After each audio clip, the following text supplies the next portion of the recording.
Cuando tenía 21 años me puse una meta que cambió el transcurso de mi vida para siempre.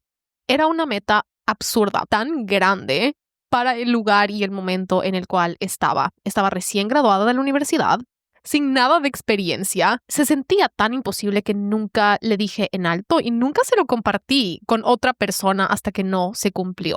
Porque me daba hasta vergüenza decir la palabra 1,000,000 en alto. Voy a generar $1,000,000 antes de los 30. Fue esa semilla. Para contexto, esta meta la elegí cuando estaba en mi primer trabajo. Recién salida de la universidad y ganaba menos de $12,000 al año. Y me acuerdo sentarme en una calculadora y decir, ok, ¿cuántos años me va a tomar a través de mi trabajo generar $1,000,000 con este sueldo? Fue ese ejercicio de sentarme con la calculadora, multiplicar cosas, hacer proyecciones. Fue una de las primeras probaditas de aprender a pensar diferente y también de ver lo que es un cálculo lineal versus un cálculo asimétrico, que es el tema de hoy. Los cálculos simétricos de esfuerzo es el resultado de 1 más 1 igual a 2, cosas que puedes medir, este paradigma de trabajo 1 hora y entonces gano esta cantidad de dinero.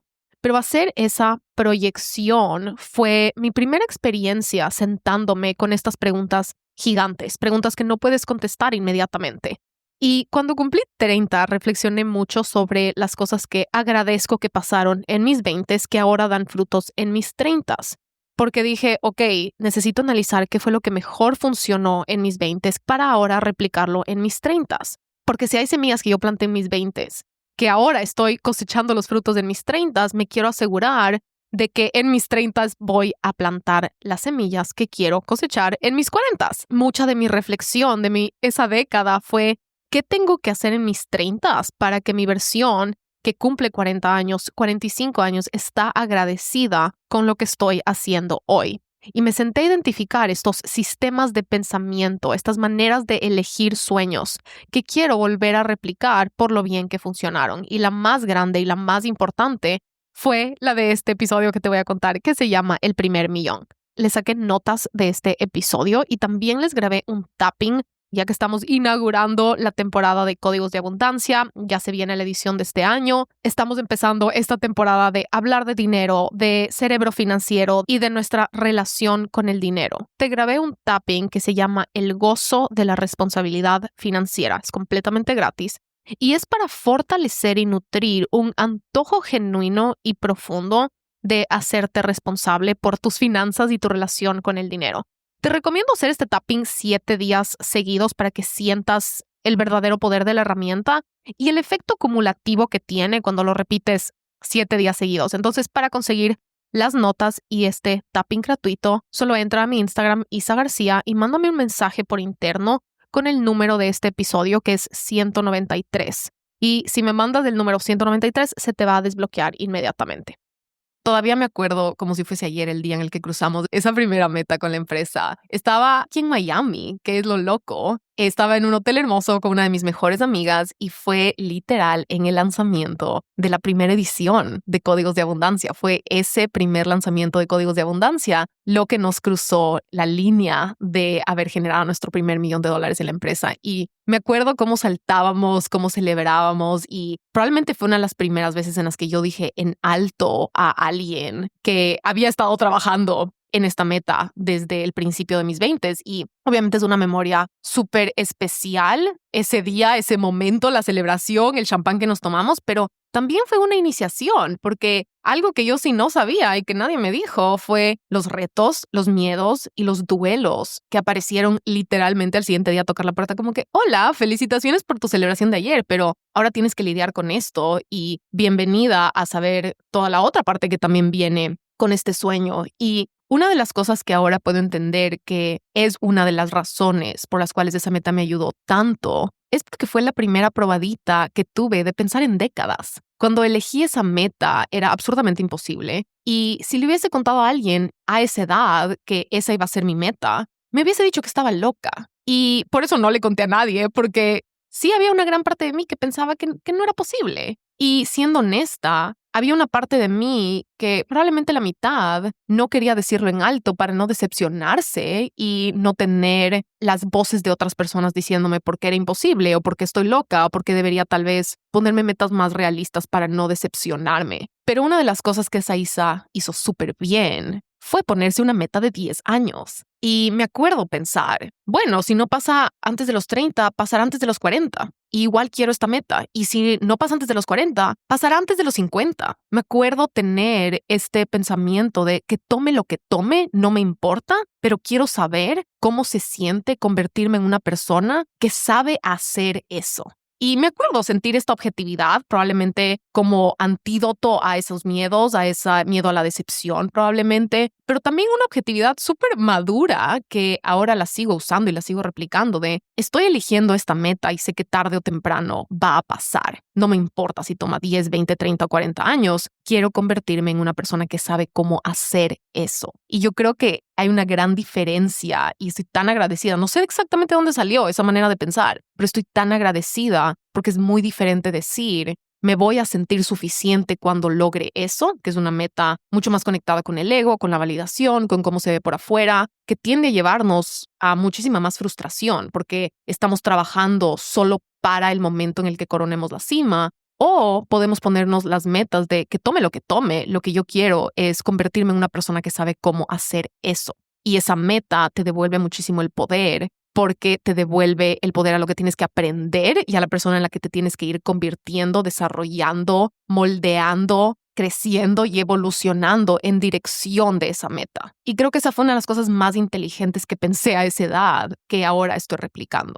¿Qué metas voy a elegir y qué metas voy a plantar en mi corazón que estoy dispuesta a trabajar por décadas para cumplirlas? Y cómo voy a elegir sueños, no por lo que me van a dar ya, no porque lo que me van a dar en un mes, 6 meses, un año, sino por querer saber lo que se siente convertirme en una persona que sabe cómo hacerlo y en una persona que sabe construirlo. Y esa meta me enseñó la importancia y la función que juega en nuestro cerebro, en nuestra vida y en nuestro corazón. Tener estas metas gigantes. Las metas gigantes dan miedo, las metas gigantes te hacen hacer preguntas, las metas gigantes te hacen dudar.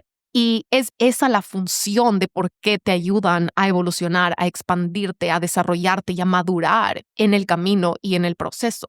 Esa fue también, como dije antes, la primera vez en la que empecé a entrenar este músculo de cómo pensar asimétricamente. Porque hasta ese momento en mi vida todavía ha sido un camino súper lineal. Por ende, mi cerebro pensaba de una manera lineal. Normalmente, lo que aprendemos en el colegio, lo que nos enseñan, el sistema colectivo de la vida que dice la vida es un checklist, como que paso 1, paso 2, paso 3, paso 4, hay un orden perfecto. Eso es una manera lineal de pensar sobre la vida. Vas al colegio, vas a la universidad, consigues un trabajo, creces en una empresa, te casas, tienes hijos, te vuelves una buena ama de casa. Y este fue el checklist que a mí me dieron, especialmente como mujer. Y ahora entiendo que ese checklist me lo dieron y yo sí me lo agarré bien fuerte porque yo soy muy buena siguiendo esos checklists, créanme. Por eso me casé tan chiquita, por eso tomé tantas de esas decisiones. Pero ahora entiendo que ese checklist yo lo interpreté y yo creo que se hereda o se enseña con esta idea de que te garantiza que ibas a ser suficiente o como esta idea que te garantiza el éxito o de que te va a garantizar la felicidad o que te va a garantizar ser respetada, lo cual ya sabemos que no es verdad.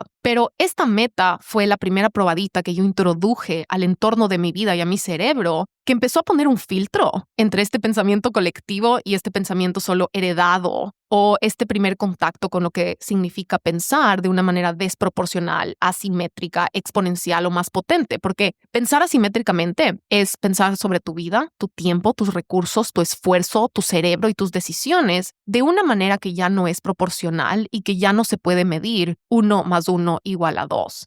Unos ejemplos, pensar simétricamente, ¿verdad? Algo que se refleja simétricamente es trabajo 1 hora y gano $100. Ok, eso significa que trabajo 10 horas, gano $1,000 y trabajo por X cantidad de años y puedo ganar X cantidad de dinero. Otro ejemplo de pensar simétricamente es decir, ahorro $100 al mes, eso significa que para el final del año tengo $1,200. O puede ser trabajo por 8 horas, descanso por 2 horas para volver a trabajar 8 horas productivas, como si las horas de trabajo, la productividad y el enfoque funcionaran de esa manera, como que meto esto y descanso esto y me gano poder descansar X cantidad de tiempo, como si fuera simétrico y una suma matemática, 1 más 1 igual a 2. Pero el mundo no funciona así, porque hay solo una cierta cantidad de horas que puedes trabajar. Entonces, si solo pensamos en el valor de tu tiempo, no puedes solo trabajar más para ganar más. Hay que pensar asimétricamente y decir, ¿cómo incremento el valor de mi tiempo? ¿Cómo delego ciertas partes de mi trabajo para que ahora una hora de mi tiempo dé mejores resultados? ¿Qué entrenamiento o qué destreza, qué certificación, qué nueva herramienta necesito incluir en mi repertorio para que el valor de mi trabajo incremente, para que los resultados que yo doy sean más potentes? ¿Qué destrezas, qué paradigmas mentales, qué información necesito introducir a mi vida para pensar de una manera en la que ahora una hora de mi tiempo ya no solo genera 100, ahora tiene el potencial de generar 300? Pensar asimétricamente, es decir, ahorro $100 al mes para tener 1,200 al año, pero eso solo me va a dar $12,000 en 10 años, ¿verdad? Súper lineal, sin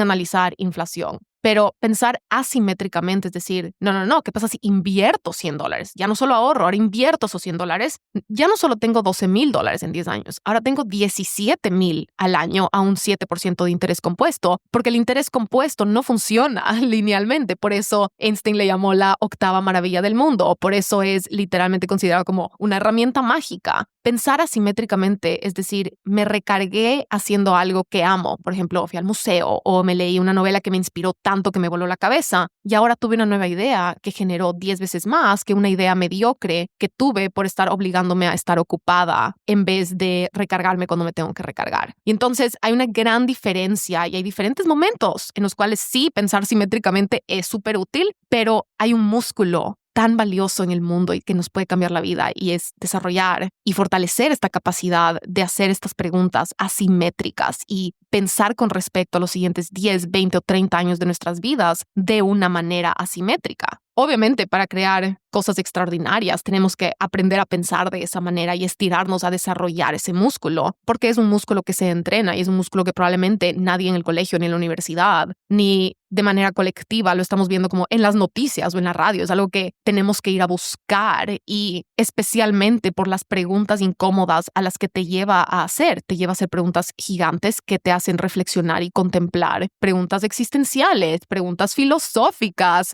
preguntas que te sacan y te agrandan de solo lo que puedes ver en este momento y las cosas que puedes medir en este momento. Preguntas diferentes, preguntas que estiran nuestro cerebro, que nos llevan a conectar puntos de maneras únicas, de maneras diferentes a las personas de las que estamos rodeados. Pero también preguntas incómodas, preguntas que nos llevan a desarrollar nuestro criterio, a nuestro cerebro, nuestro discernimiento de maneras más sabias, más maduras, más objetivas, más creativas, de aprender a cuestionar el pensamiento colectivo, de aprender a cuestionar y filtrar las opiniones de otras personas, de aprender a tener una perspectiva de ojo de águila que dice como, la opinión de esta persona, qué tan estable se siente o hacia dónde le está llevando a esa persona o qué metas tiene o cuál es su destino, qué retos está observando, y a través de ese filtro decir, me voy a quedar con esta parte de la opinión de otra persona porque objetivamente es un ingrediente que me estira o que me ayuda, pero también poder decir como, esas opiniones de estas personas están yendo en completamente otra dirección que yo, qué tan valiosas son para mi vida y mi toma de decisiones. Y ahora puedo ver cómo esa meta de ese primer millón fue mi primera experiencia haciendo esas preguntas gigantes que me ayudaron a separarme de ese pensamiento lineal y también de ese pensamiento colectivo, de cómo pensaba la gente a mi alrededor. Que de muchas maneras siempre hay que estar atentos, ¿no? A lo colectivo, a lo común, a el hype, a las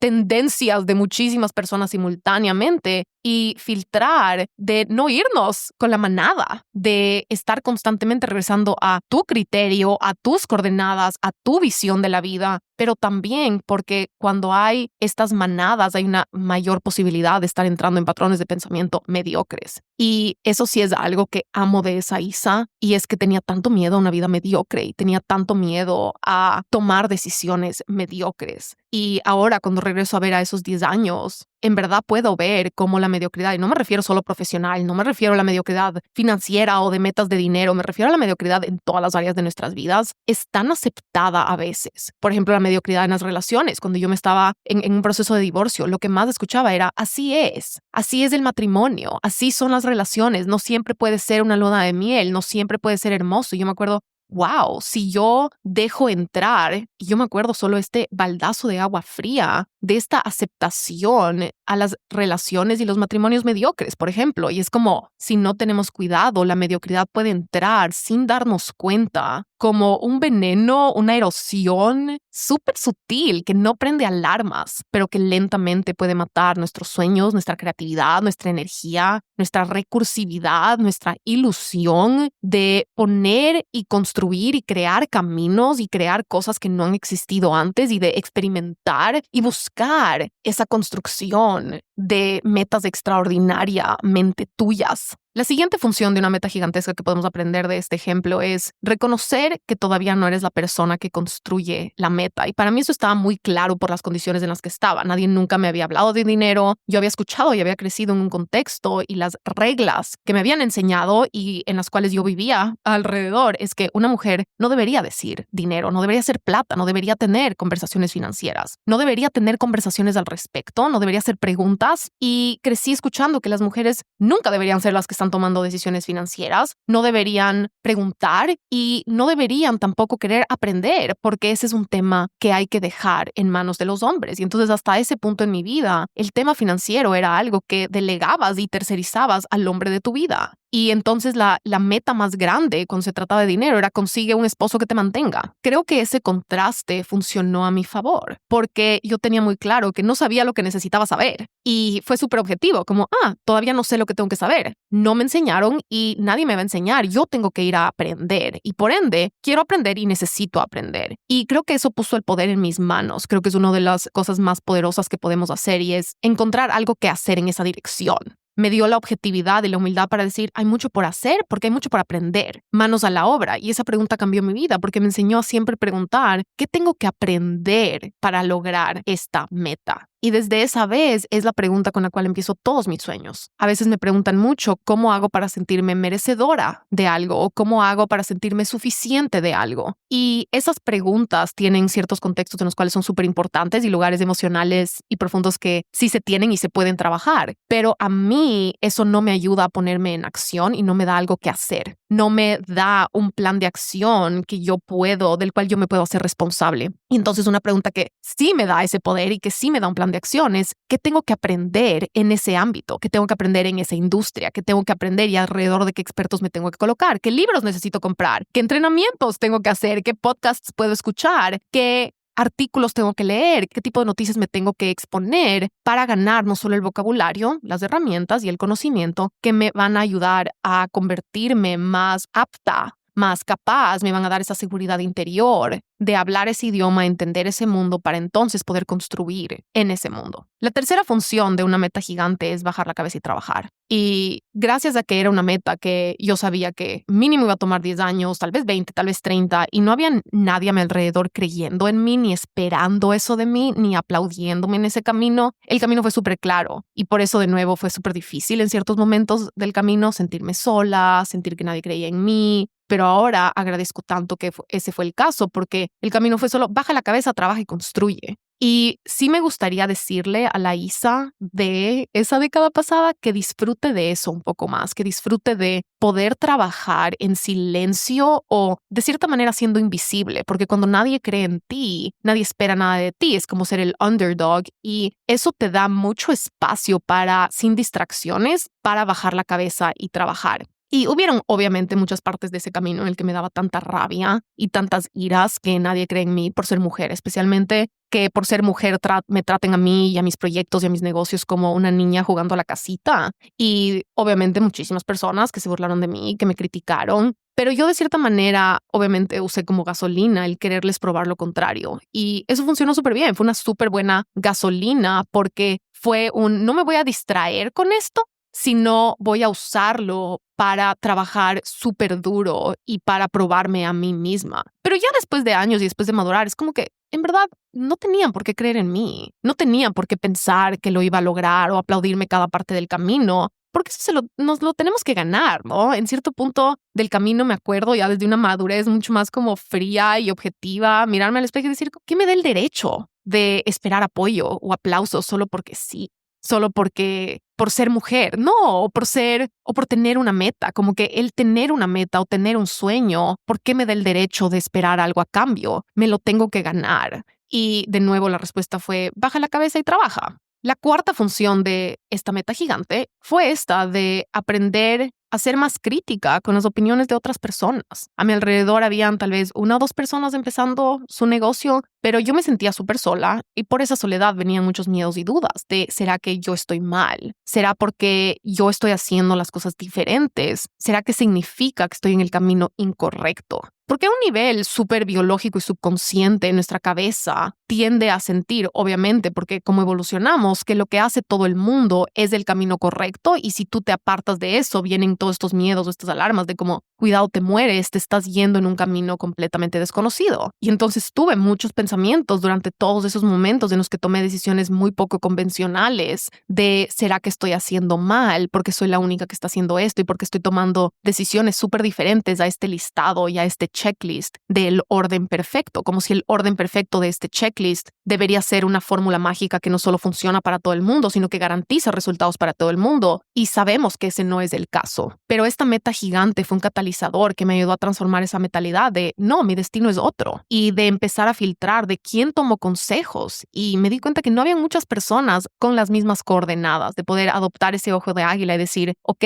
estas opiniones de estas personas, ¿a dónde les están llevando? ¿Qué dirección pusieron en el GPS? ¿Tienen una dirección del GPS? ¿Saben a dónde quieren ir? ¿Saben? ¿Han decidido por sí mismos y por sí solos cuál es su destino? ¿Cuál es su visión? ¿Dónde quieren estar en 10 años? Y la respuesta fue no. Yo era súper chiquita para estar pensando en décadas de cierta manera. Habían otras personas alrededor del mundo, muchos pasos adelante de mí. Y ese es el principio de relatividad. Siempre hay personas adelante tuyo, siempre hay personas atrás tuyo y depende cómo aprendes a utilizarlas para motivarte o para expandirte y para ampliar tu mente, cómo las empleas a tu favor como una herramienta. Pero en ese momento fue súper importante este filtro de, no voy a poder tomar consejos de muchas personas porque las coordenadas de esas personas no me van a llevar a donde yo quiero ir. Y entonces creo que ese es este filtro de mayor madurez que con los años seguimos desarrollando, pero que siempre es constante de seguir reforzarlo porque nuestra inclinación de querer ser parte de un grupo, de querer hacer lo mismo que todo el mundo y de querer sentir esa seguridad de si otras personas lo están haciendo, probablemente es porque funciona. Si otras personas lo están haciendo, probablemente es porque es lo correcto. Si otras personas lo están haciendo, es porque probablemente está comprobado que me va a llevar a un lugar seguro. Así es como la cabeza piensa, pero no es el caso y lo podemos ver. Para ciertas personas, cierta industria funciona súper bien. Para otras personas, comprar casas funciona súper bien. Para otras personas, no ir a la universidad funciona súper bien. Para otras personas, casarse con su primer novio funciona súper bien. Para otras personas, casarse a los 40 años funciona súper bien. Y entonces creo que mientras más maduro, más entiendo que es mi responsabilidad seguir dándome y nutriendo esa madurez y esa objetividad de nadie sabe lo que está haciendo y nadie sabe cuál va a ser el resultado de lo que está haciendo. Porque hoy en día queremos y tendemos a medir el éxito de las personas a través de lo que se ve en Instagram. Pero en verdad, cuando se trata especialmente la relación con el dinero, y esto fue algo que aprendí del otro lado de cumplir esa meta al día siguiente cuando digo esos miedos, esos duelos, esos nuevos niveles de presión, una de las cosas que aprendí es que porque alguien se ve exitoso no significa que está siendo inteligente con sus finanzas. Solo porque alguien tiene cosas de lujo, eso no significa que está siendo inteligente con sus finanzas. Solo porque alguien sabe generar dinero, no significa que lo sabe sostener. Y con las finanzas, especialmente llegando a Nueva York, me acuerdo claramente la primera vez que fue como un baldazo de agua fría, de ver a una persona, de conocer a varias personas vestidas de marca, de 800 carteras Chanel, que después de un par de copas de vino, decían que no sabían cómo iban a pagar la renta de ese mes. Y yo era como, ¿qué estás haciendo comprando carteras Chanel? Como que ¿dónde está el desbalance? Y una de las cosas que aprendí en ese camino es solo porque una persona parece que sabe en este momento, no significa que sabe. Porque algo muy importante, si algo te llevas de este podcast, llévate esto literalmente tatuado en el corazón. El patrimonio de alguien es lo que no ves. Y la verdadera libertad financiera no es lo que instagrameas, es lo que no sale en las fotos.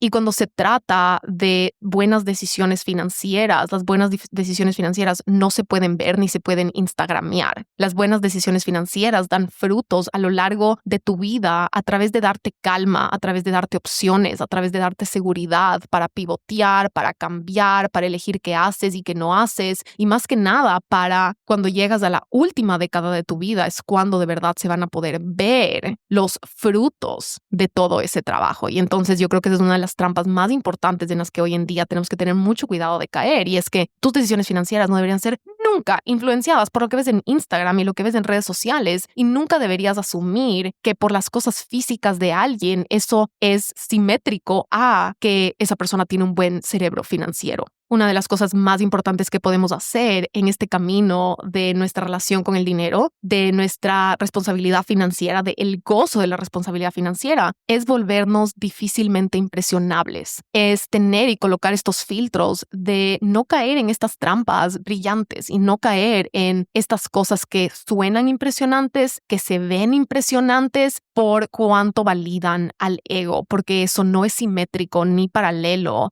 siempre o necesariamente de una buena relación con el dinero o de buenos hábitos financieros o de un buen cerebro financiero y ni siquiera de una buena relación con el dinero. Yo amo Instagram, amo las redes sociales, han sido uno de los regalos más grandes de mi vida, pero podemos objetivamente todos ver cómo se ha vuelto todo tan plano y tan pedacitos digeribles con hooks, con reels, con tendencias de TikTok de encapsular un montón de información en 30 segundos, en que nuestra capacidad para poner atención es de 3 segundos, entonces si no agarras a las personas en esa cantidad de tiempo, y eso lleva muchísimo contenido súper amarillista, súper simplificado, y como todo tiene sus pros y sus cons, pero se empieza a volver estas tendencias, estas maneras de hablar de la abundancia, maneras de hablar del dinero, maneras de manifestar dinero, se empiezan a volver estos como CDs que se ponen como rueda de hámster en play, en play, en play, cuando en verdad son temas que requieren de un montón de discernimiento, que requieren de desarrollar nuestra sabiduría y que requieren de fortalecer nuestra seguridad interior para tomar decisiones y de no caer en estas olas y en estas mareas o las manadas de lo que es popular en ese momento o las tendencias que se están volviendo populares en ese momento. Si algo aprendí en estos 10 años es que una buena relación con el dinero es aburrida,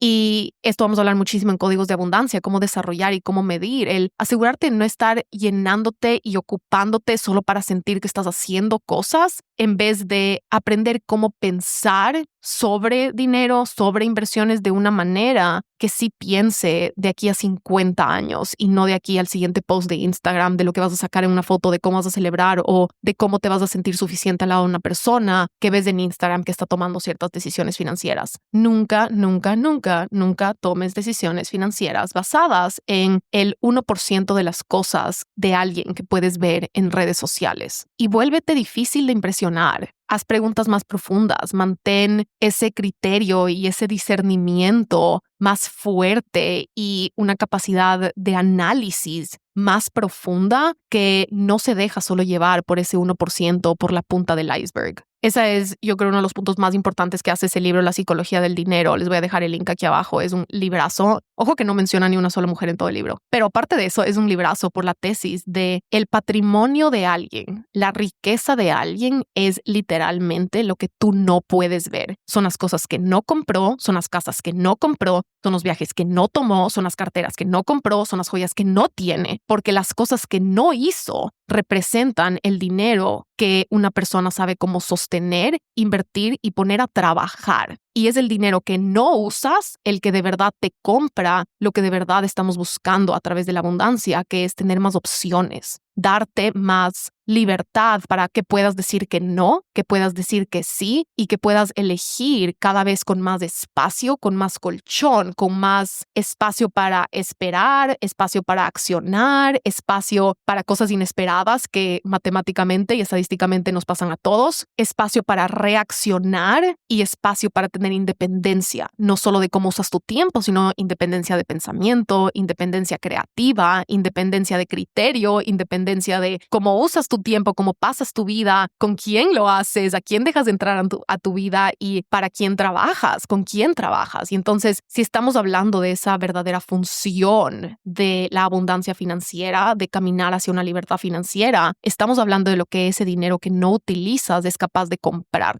al sostenerse y mantenerse en tu vida, es decir, al no gastarse, al no ser usado, al no ser circulado, al no ser retornado a la economía, sino mantenerlo en tu economía personal. En Cafecito de Abundancia vamos a hablar mucho acerca de estos diferentes elementos de sostener, circular y generar. en ese camino de ese primer millón, yo sí pensaba que la ecuación era esto es lo que ganas y esto es lo que gastas. Y pensé que era como una calle de dos caminos. El uno entra, el otro sale y eso es todo lo que yo tengo que saber. Y en esa primera etapa de generar ese primer millón, yo estaba muy enfocada, obviamente, en aprender cómo generar más dinero. Pero sorpresa, adivinen qué tocó en la puerta al día siguiente de esa celebración y de coronar esa cima. Fue el, uy, ¿y ahora qué se hace con el dinero? ¿Cómo se maneja el dinero? Y más que nada, ¿cómo hago para sentirme responsable de mis decisiones financieras? ¿Cómo hago y a quién pregunto y quién me aprueba o me dice esto es inteligente y esto es irresponsable cuando se trata de cómo usar el dinero? Y cuando yo empecé, yo porque solo tuve un trabajo en Ecuador, las tarjetas de crédito miran tu récord de los impuestos laborales, de el límite que te dan en tu tarjeta de crédito. Y porque yo no tenía ese récord, básicamente para mí conseguir una tarjeta de crédito fue todo un trip en esos primeros años en Ecuador. Y después de nuevo en Estados Unidos cuando llegué con un Social Security Number y un credit score en el suelo, porque cuando te lo entregan en súper bajo y te lo tienes que como ganar y seguirlo subiendo. Estaba acordándome con esta ternura de esos primeros años en los que yo hacía journaling y soñaba con que me agranden el límite de mi tarjeta de crédito. Inclusive una vez que ya tenía mi empresa, habían muchas veces en las que yo tenía que usar el dinero de la empresa con una tarjeta de débito porque todavía no tenía el crédito adentro del sistema financiero para que me agranden eso. Y no importaba cuánto yo estaba ganando porque eso depende de cuántos años has pagado impuestos sobre cierta cantidad de dinero. Y me acuerdo cuando soñaba que me llegue una tarjeta de crédito más avanzada o más pro, con mejores beneficios, una tarjeta de crédito negra. Muchas veces inclusive al principio soñaba con tener una tarjeta de crédito. Cuando llegué a Estados Unidos igual. Pero me acuerdo este momento en el que yo sentí esta frustración de yo tengo el dinero en la cuenta, ¿por qué no me dan más crédito para poderlo utilizar? Pero el hecho de haber tenido un límite súper bajito y chiquito a esos primeros años, me acuerdo un momento en el que dije, es algo súper bueno para mí porque me está ayudando a ser súper consciente de las decisiones que tomo con mi dinero. Y si tuviese de un día al otro un límite como de la noche a la mañana, tal vez no estuviese siendo tan inteligente y tan sabia y tan consciente y tan clara con las decisiones que estoy tomando. Y me di cuenta como, gracias. Me acuerdo mandarle una gratitud al sistema financiero como gracias a esas leyes y gracias tarjetas de crédito y gracias bancos por ponerme estos límites que me están ayudando a aprender tanto de este proceso. Pero tengo un quote que saqué de un ensayo de Paul Graham. Paul Graham lo vamos a hablar y lo vamos a mencionar en Cafecito de Abundancia. Es un inversionista de Y Combinator, uno de los creadores de Y Combinator. Pame Valdés lo mencionó en la entrevista que le hice. Él es uno de los inversionistas de Dropbox, Stripe, Airbnb y es una figura muy prominente y un líder no solo de pensamiento, pero muy importante en Silicon Valley. Tiene un patrimonio de más de $2 billones y tiene unos ensayos que son súper poderosos. Les voy a leer una parte de uno de sus ensayos que se llama Cómo crear riqueza. Pero hay otro ensayo que me encanta de él y puse aquí una cita que les quiero leer y dice: cuando vendimos nuestra startup en 1998, de repente tuve un montón de dinero. Ahora tenía que pensar en algo que no había tenido que pensar antes. ¿Cómo no perderlo? Sabía que era posible pasar de rico a pobre, como lo fue pasar de pobre a rico. Pero como había pasado muchos de los últimos años estudiando los caminos de la pobreza a la riqueza, no sabía prácticamente nada acerca de los caminos de la riqueza a la pobreza. Y ahora, con el fin de evitarlos, tuve que aprender dónde estaban. Me encanta ese quote porque él vendió su startup por un montón de dinero y de repente se levantó, obviamente con su meta cumplida, por eso trabajó tan duro, igual que cuando nos ponemos estas metas, trabajamos tan duro por muchos años, pero una de las mejores cosas que podemos hacer es empezar a adelantarnos a cuáles van a ser los retos que nos van a estar esperando del otro lado. Eso fue algo que ese primer millón me enseñó mucho porque yo no estaba preparada de ninguna manera para lidiar con el duelo que vino de haber cumplido una meta que pensé que nunca había visto yo más allá de esa meta. Nunca se me había ocurrido que después de ese primer millón voy a tener muchísima presión y ahora me voy a preguntar ¿cómo lo sostengo? ¿Cómo lo vuelvo a hacer? Y ahora, después de ese primer millón, la meta ya no fue 2, ahora fue 10. Y entonces, ahora en el proceso de ese segundo, de ese tercero, ya ni siquiera sé cuándo sucedieron. Ya no los medí porque ahora la vara cambia radicalmente, la presión cambia radicalmente, la cantidad de ojos, la expectativa, la presión que sientes cambia radicalmente. Y esa es una de las razones por las cuales le quisiera decir a esa Isa que disfrute de ese camino de ser una underdog, de que nadie crea en ella y que lo romantice un poquito más, porque después de esas zonas historias súper épicas que después contamos más adelante. Son esos momentos en los que nadie creyó en ti, esos momentos en los que quisiste tirar la toalla, esos momentos en los que tuviste que aprender a ser tu propia fan, esos momentos en los que tuviste que aprender a motivarte desde adentro, no por cómo se ve por afuera, esos momentos de esas tribulaciones y de esos retos que parecen más grandes que tú, cómo navegaste y en quién te convertiste cuando no hay nadie aplaudiéndote ni nadie creyendo en ti. Creo que sí quisiera regresar a esa Isa a que lo saboree un poco más y que lo registre, que después los miedos que vienen del otro lado son más grandes, no dejan de haber miedos. Y ese yo creo que es un mito que todos asumimos que existe este momento de éxito, de cantidad de dinero que va a resolver todo en nuestras vidas. Y ya tenemos suficiente evidencia, suficientes casos, suficientes personas hablando. El otro día estaba escuchando una entrevista de Djokovic después de que ganó la medalla de oro en las Olimpiadas. Y todo este artículo, creo que fue en Vogue, acerca de que fue el primer tenista que ganó todas estas cosas que ni Nadal ni Federer ganaron, lo cual le hace y le coloca en un lugar histórico, icónico de éxito.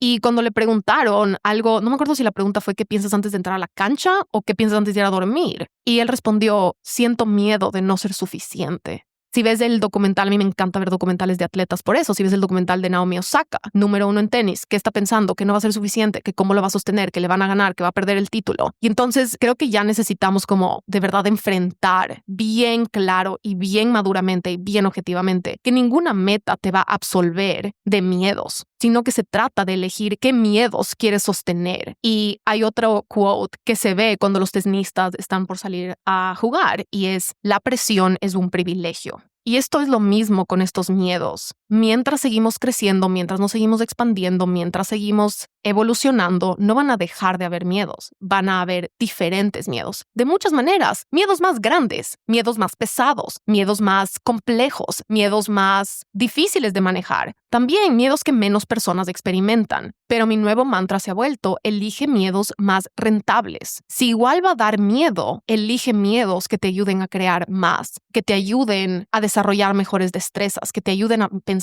de maneras más avanzadas, más sabias, más objetivas, más tuyas, más únicas. Lo primero que aprendí del otro lado de esa celebración fue que no se trata de solo saber generarlo, ahora se trata también de saber manejarlo. Y eso sí hubiese sido algo que me hubiese encantado saber antes y haber escuchado este vocabulario de que no solo se trata de lo que gano y de lo que gasto. Y ustedes saben que esa palabra de gastar no es una palabra que me gusta, pero la voy a utilizar porque es la más común. Es muy importante que desarrolles y aprendas el vocabulario y los conceptos acerca de cómo verdaderamente se mueve y se sostiene el dinero en tu economía personal. El primer ingrediente sí es saber generar y hay mucho que hacer con ese aspecto y con esa variable y con esa dirección del dinero, que es el dinero que entra y que tú aprendes a producir, a generar las diferentes fábricas que puedes ir creando. No más allá, al principio puede ser con tu tiempo y con tu sudor y con tu trabajo. Después ya empiezan a amplificarse, sea con más diferentes empresas, sea con tus diferentes inversiones, ¿verdad? Y es el dinero que se crea, que se multiplica y que se amplifica en tu vida. El siguiente es cómo sostienes el dinero. Sostener significa el dinero que no usas. Entonces, cuando se trata de sostener, se trata de tu cerebro de inversiones, de pensar a largo plazo, de saber poner límites, de lo que dices que no y de cómo eliges exactamente cómo y a qué le dices que sí y que no. Y el otro es el aspecto y la dirección del dinero que se circula. El dinero que se circula es el dinero que vuelves a entregar para afuera, es en a quién pagas, qué compras, en qué, entre comillas, gastas, en qué inviertes. Y no hay nadie en el mundo que te vaya a decir esto está bien comprar o esto está mal comprar. De chiquitos aprendemos a preguntar las cosas, obviamente, porque no tenemos agencia financiera. Y lo que termina pasando es que podemos pasar toda una vida pensando que hay una figura de autoridad que tiene las respuestas perfectas de qué está bien, en qué está bien usar tu dinero, en qué está mal usar tu dinero. Lamentablemente, y mientras más dinero generas, más te das cuenta que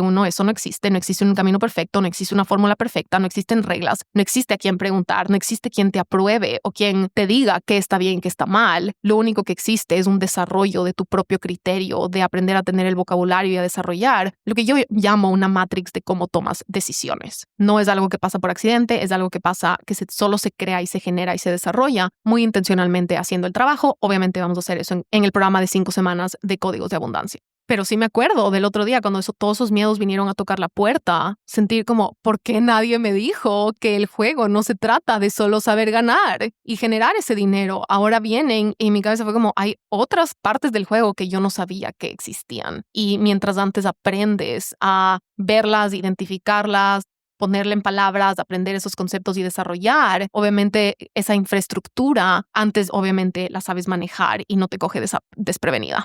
La otra cosa que le quisiera decir a la Isa, y esta sí la tuve que aprender a la dura, a la fuerza, es nunca, nunca, nunca tomes decisiones financieras bajo apuro, bajo el tiempo de alguien más, bajo la urgencia de alguien más y bajo la urgencia de que hay maneras de hacer las cosas de manera inmediata o para ganar dinero rápido. Una de las mejores y más importantes destrezas cuando se trata de cómo tomas decisiones financieras, de cómo tomas decisiones profesionales, de cómo tomas decisiones de inversión, es aprender a ir a tu propio ritmo y seguir el tempo de tu intuición y de tu cuerpo. Aprender a decir, hey, pausa, tengo más preguntas. Hey, pausa, voy a tomarme un poco más de tiempo para pensar. Hey, pausa, no me vas a apurar, y poner ese filtro y saber poner límites y saberlo expresar. Sea con un asesor financiero, sea con una persona en el banco, asegurarte de sentir que tienes el poder y tienes la capacidad de usar tus palabras para decir, hey, no estoy entendiendo esto. Hey, explícame esto un poquito más. Hey, ok,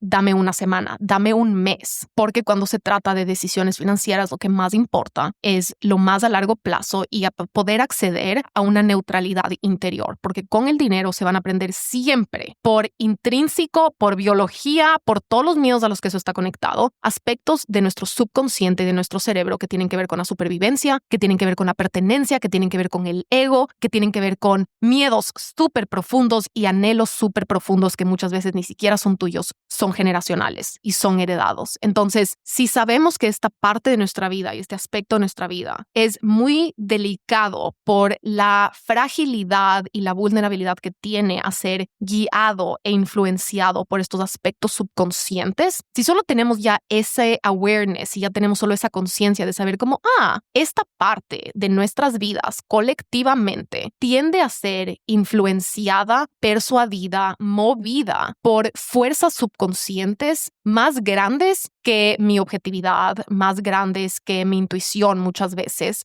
Si yo ya sé que hay ese peligro, ¿qué mecanismos necesito tener? ¿Qué sabiduría necesito ganar? ¿Y qué trabajo interior necesito tener para que esas decisiones, esas influencias y esas fuerzas no sean las que van al volante? Como seres humanos no hay manera de levantarnos un día completamente sanados. El trabajo de nuestra mejor versión, nuestra relación con el dinero, es un trabajo que cada nivel vuelve a empezar en una capa más profunda. Los miedos nunca se van a ir, solo van a cambiar y van a evolucionar, y de muchas maneras vamos a tener miedos más grandes y más pesados a medida que seguimos creciendo. Paso número 1, buscar y querer sostener, resolver y enfrentar miedos más rentables cuando se trata especialmente del dinero. Paso número 2, hay estas fuerzas subconscientes que influencian esta parte del dinero, de lo que compramos, de cómo lo usamos, de cómo nos vemos, de dónde pertenecemos, de ser suficientes, no ser suficientes, de supervivencias, de miedos a morirnos literalmente, porque el dinero tiene mucho que ver con que sobrevivamos, que estemos seguros con nuestras necesidades básicas. Si yo ya sé que esta parte de mi vida está frágilmente expuesta a corrientes mías y corrientes colectivas que son súper profundas, ¿cuál es el trabajo y cuáles son las herramientas que necesito tener a mi disposición para ganar un poquito más de conciencia, un poquito más de neutralidad y un poquito más de objetividad y madurez cuando se trata de quién y de dónde estoy tomando las decisiones, de cuáles son los incentivos y las motivaciones de dónde están viniendo esas decisiones? Y uno de los antídotos y de las mejores herramientas que podemos tener es agregar un poco más de tiempo de análisis y de reflexión a esas decisiones que tomamos para poder distinguir y aprender a desarrollar cada vez es más fuerte, cada vez más preciso, cada vez más rápido esta capacidad de diferenciar qué está viniendo de la escasez, qué está viniendo del miedo, qué está viniendo de las mentiras, de las apariencias y qué está viniendo de esta energía creativa y energía de evolución y energía de crecimiento intrínseca, auténtica y hermosamente tuya. La otra cosa que esa Isa pensaba es que solo habían 2 opciones, o me quedo igual o me expando. Y yo sí creo que tenía esta expectativa de que la expansión es como una línea recta, como esa expectativa de que empiezas a trabajar en ti o empiezas a hacer ejercicio y todo va para arriba, pero es más como este espiral súper desordenado y muchas veces del camino se siente que estás caminando para atrás, que estás estancada y especialmente con las metas gigantes, la mayoría de ese camino no te sientes exitoso, te sientes que estás yendo muy lento, sientes que estás atrás, que te estás quedando atrás, que no estás haciendo suficiente. La mayoría de ese camino estás dudando si alguna vez vas a llegar. Y eso es parte de la magia de estas metas gigantes y que tenemos que no solo estarlas esperando, sino saber que es una excelente señal de que estamos trabajando en cosas gigantes. Algo que esa Isa no sabía era el término estabilización. He aprendido la importancia de la estabilización y yo creo que eso me lo enseñó mucho haber llegado a Nueva York. Y yo pensaba como que me mudo a Nueva York, empaco obviamente mis maletas y llego. Mudarme a Nueva York fue una inversión de vida, fue una decisión asimétrica que yo tomé. Dejé y solté toda la comodidad, todo lo conocido, tener una persona que me ayudaba en la casa todos los días, un departamento de 4 cuartos, un departamento diseñado hermosamente para mí, el carro de mis sueños, todas estas cosas por afuera, pero yo sabía que mudarme a Nueva York era una inversión de vida, era colocarme en un lugar que a largo plazo me va a ayudar a crecer. Y tuve que tomar decisiones súper objetivas y súper puntuales, pero llegar a Nueva York me enseñó que hay un periodo tan importante en nuestra expansión que no solo no nos podemos saltar, sino que es súper tonto saltarnos, porque eso a largo plazo nos hace ir más lento y es este proceso de estabilización. Cuando se trata de metas financieras de relación con el dinero, el proceso de estabilización es aprender a integrar cada nuevo nivel de ingresos o de inversiones que sigues sosteniendo para no solo saber hacerlo una vez, sino repetirlo decenas de veces. En los negocios, especialmente hoy en día, hay esta trampa de ves a personas celebrando y la siguiente meta, y es como, no te dejes llevar de nuevo, vuélvete un poquito difícil de impresionar y ahora pregúntate cuántas veces esa persona lo ha repetido.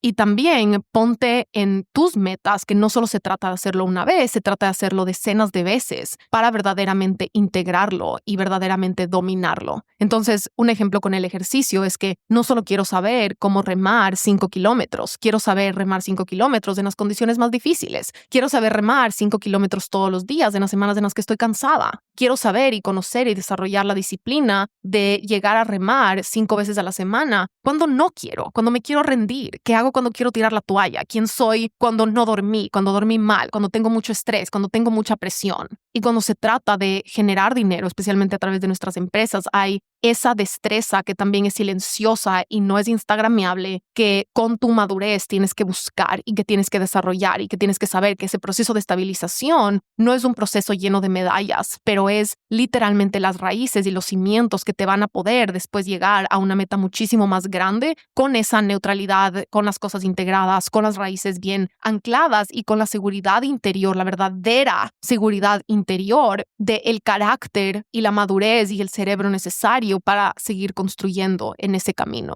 Y el último punto que quiero tocar hoy es el de la falacia del costo hundido. La falacia del costo hundido es, voy a dar un ejemplo de las relaciones porque siento que es súper fácil de entender así. Es cuando estás en una relación y has estado muchos años en esta relación, has trabajado mucho para quedarte en esta relación, probablemente has sacrificado un montón de cosas para quedarte en esa relación. Y en el momento en el que esa relación deja de funcionar, dices, no, le he invertido tantos años de mi vida a esta relación que ahora tengo que hacer que funcione. Y entonces sigues invirtiendo más y más y más en esta relación con la esperanza de que si le das un poquito más de tiempo, un poquito más de sacrificio, le metes un poquito más de terapia, un libro más, un mes más, un año más, no tengas que sentir que fracasaste con todo lo que ya invertiste. Y entonces es como un botecito, ya le has invertido tanto a construir este botecito que no quieres que se hunda. La falacia del costo hundido es esa trampa mental de nuestro cerebro que tenemos un intrínseco miedo a la pérdida, tenemos mucho miedo de cortar nuestras pérdidas a tiempo porque hay esta trampa, esta es la falacia del costo hundido de lo tengo que salvar porque no quiero sentir que desperdicié todo este tiempo, toda esta energía, estos sacrificios en vano.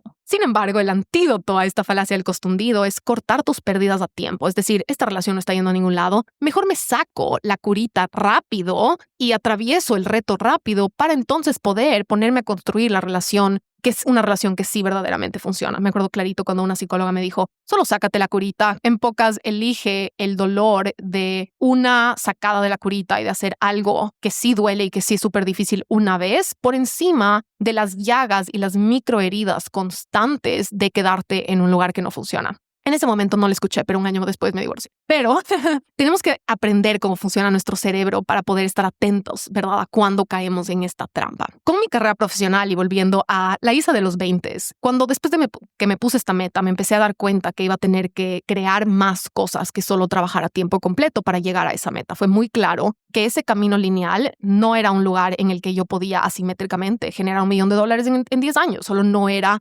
posible, no había un camino. Iba a tener que crear un camino que no había visto a otras personas caminar y que no tenía ese aspecto lineal o preconcebido o predecidido por otras personas. Y inmediatamente me di cuenta que estaba súper aburrida intelectualmente y yo no estaba usando todo mi tiempo ni mi intelecto. Había caído muy rápido en una trampa de esa mediocridad de trabajo 8 horas, me quejo de mi trabajo todos los días, me levanto con pereza, cuento los minutos para que sean las 6 de la tarde para poder regresar a mi casa, ver Netflix, volverme a dormir, volver a hacer lo mismo, contar los días para el viernes, quejarme de los lunes y soñar con mis siguientes vacaciones. Muy rápidamente yo caí en eso. Era como lo normal, era lo cool, era lo que todos mis grupos de WhatsApp hacían y decían y yo me sentía parte de, y me sentía de cierta manera como, si todo el mundo lo está haciendo, es porque es correcto, es porque así es la vida. Pero inmediatamente cuando me puse esta meta y empecé a hacer estas preguntas más grandes, fue como, a ver, tengo muchísima energía y muchísimo tiempo, nunca más voy a tener tan bajo riesgo. Obviamente estaba soltera en ese momento y tenía la capacidad de tomar decisiones mucho más riesgosas, pero lo que sí me di cuenta es que tenía mucho tiempo y mucha capacidad intelectual que yo no estaba utilizando, estaba aburrida intelectualmente. Y así fue como empezó esta idea de qué semillas puedo plantar y qué nuevos caminos y nuevos negocios puedo crear con este tiempo en paralelo mientras trabajo para poder abrirme estos portales a través de los cuales sí voy a poder crecer exponencialmente. Ya sabemos, empecé un negocio con mi novio de ese momento que fue un fracaso, que era un traqueador de food trucks. Poco después empecé a hacer recetas y desarrollé mis waffles y con mis waffles empecé a ver esta atracción de, personas me quieren pagar por estos waffles y así fue como empecé esta empresa. Pero muy pronto llegó al punto en el que ya estaba ganando con mis waffles la misma cantidad de dinero que en mi sueldo, pero en mis waffles yo invertía muchísimo menos tiempo porque yo lo hacía en mi tiempo, entre comillas, libre. Y entonces yo salía del trabajo y en ese momento me ponía a trabajar en esta otra empresa de los waffles. Y de una manera asimétrica, ¿verdad? Con ese tiempo libre, logré empezar a generar la misma cantidad de ingresos que en un trabajo que era muy estructurado, que eran 8 horas de trabajo todos los días, todas las semanas. Y entonces esa fue mi primera probadita de, yo puedo jugar con estas partes asimétricas, pero llegó en un punto en el cual me enfrenté a 2 caminos. El uno era renunciar a ese trabajo y dedicarme full time porque había una gran parte de mí, una pregunta súper realista que decía, si con poco tiempo lograste llevar a estos waffles, con mucho trabajo, pero en poco tiempo relativo lograste llevar a tus ingresos de los waffles a la misma cantidad de tu sueldo, ¿qué podrías hacer si renuncias a ese trabajo y te dedicas de cabeza y solo a eso? Pero había una gran trampa para mí un gran reto que tuve que superar y es que yo había pasado toda una vida diciendo que iba a ser diseñadora de interiores. Y había pasado no solo una vida entera haciendo eso, mi papá había trabajado muchísimo y muy duro para mandarme a estudiar diseño de interiores. Y en ese momento yo llevaba menos de 2 años practicando como diseñadora de interiores y ahora quería hacer algo completamente diferente. Y la trampa decía, ¿cómo vas a tirar a la basura todo lo que le has invertido a esta versión de ti que quiere ser diseñadora de interiores para vender waffles? Y a nivel del ego sonaba uno ridículo, sonaba que estaba tirando mi vida a la basura. Muchísima gente me preguntó como que, ¿vas a tirar tu título y tu carrera a la basura para vender waffles? Y fue como que, sí lo voy a hacer. Y lo que me ayudó a tomar esa decisión fue de nuevo la conciencia y este awareness de que yo tenía que tomar decisiones asimétricas y completamente diferentes. Pero algo que aprendí en esa experiencia es que mientras antes lo haces, mientras antes cortas tus pérdidas, antes puedes empezar a ganar.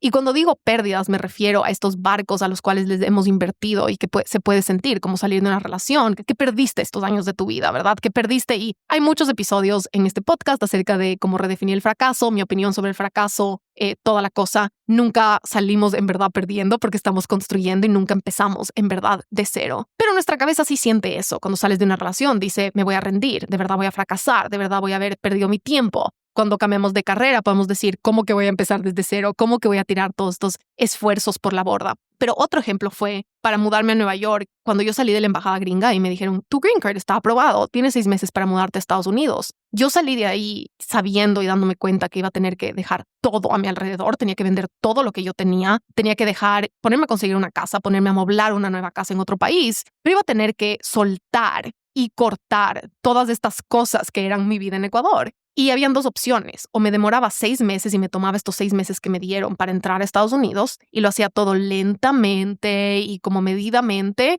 o lo hacía súper intensa y rápidamente y objetivamente para sacarme la curita de un rato al otro. Y creo que una de las mejores destrezas que podemos desarrollar es estar atentos a cuando esa falacia del costo hundido nos hace sentir que si lo aprovechamos un poquito más, si lo invertimos un poquito más, si lo disfrutamos un poquito más, va a doler menos o va a costar menos cuando se tenga que ir. La realidad es que cuando le has invertido a algo, inclusive en el negocio, si le has invertido muchísimo tiempo o esfuerzo a un producto, a una marca, puedes sentir como que solo un poquito más, si lo saco adelante un poquito más, si le pongo un poquito más de esfuerzo. Pero en verdad, mientras antes liberas de esa energía y mientras más rápido y objetivamente y eficientemente te sacas de esa curita, antes puedes producir muchísimo más con esa energía que te estaba anclando y que era una fuga muy, muy grande para tu energía, para tu cabeza y para tu vida. Y yo creo que con las metas gigantes, esta es una de las destrezas más importantes que fue uno de los regalos más grandes que me regaló esta meta de ese primer millón, fue darme cuenta que tenía que ser muy rápida y eficiente con estos pivoteos y estas capacidades para iterar y para hacer cosas nuevas y cambiar de dirección y volver a cambiar de dirección y no quedarme como lamentando y sobrepensando y solo como que, ay, pobrecita yo, un poquito más y tan solo un poquito más, sino de tomar esas decisiones y cortar tus pérdidas a tiempo y esa objetividad para decir, sí, le invertí todo este tiempo y ya lo reciclo más adelante, como que esta sabiduría, este conocimiento se queda conmigo, ya lo voy a poner a emplear más adelante, pero o me pongo a construir algo que no se está hundiendo o me quedo aquí tratando de sacar el agua de algo que ya sé que se está hundiendo y que no está funcionando. Yo creo que para mí eso fue el diseño de interiores. Me di cuenta muy rápido y yo creo que en nuestro cuerpo sabemos siempre antes que lo que nos permitimos aceptar y muchas veces el proceso es permitir que el cuerpo se vuelva palabras en nuestra cabeza, que lo que sabe nuestro cuerpo se convierta en algo suficientemente elocuente y claro que podemos poner en palabras. Yo sí creo que el dejar mi carrera fue así. Pasé muchos meses con mucho miedo de decirlo en alto, con mucho miedo de ni siquiera contarle a alguien, mucho menos de contarle a mi novio o a mis papás. O sea, el miedo que yo tenía de renunciar. Pero esa familiarización es como ir acoplando un zapato de cuero.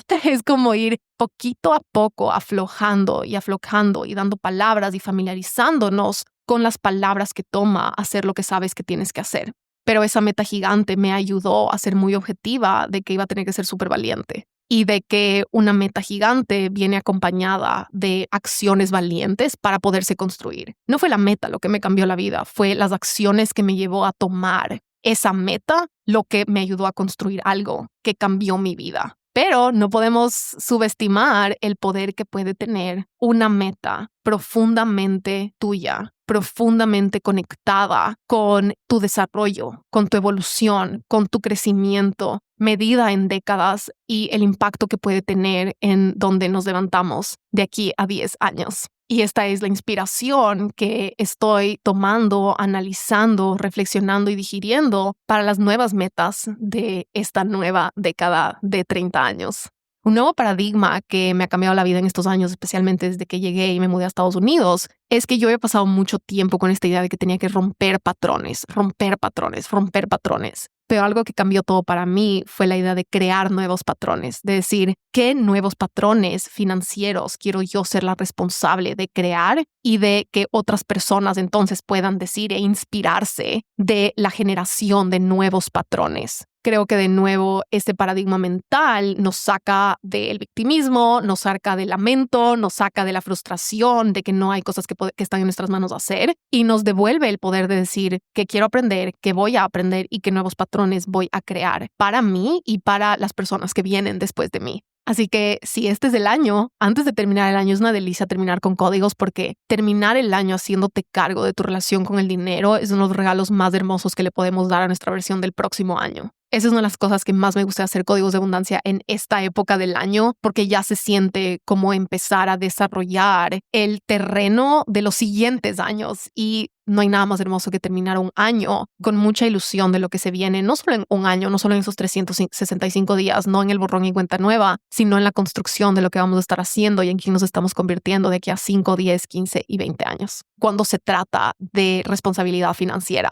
creo que no hay nada más hermoso, más leal a nuestro futuro y no creo que haya un acto de amor propio más poderoso que dedicarle el tiempo y el espacio que se merece esta parte de nuestras vidas, especialmente si has crecido crecido alrededor de personas que no hablan de dinero, que te dijeron que no deberías pensar en dinero, que no deberías hablar de dinero, que no deberías cuestionar estas cosas del dinero, o si has llegado a sentir que si tan solo lo ignoras, si tan solo no lo ves, entonces no tienes que lidiar con ello, pero ya todos sabemos que eso no es verdad y que nuestra relación con el dinero está tejida con absolutamente todas las partes de nuestras vidas. Les quiero mucho y nos vemos en el próximo episodio de Mi Mejor Versión Podcast.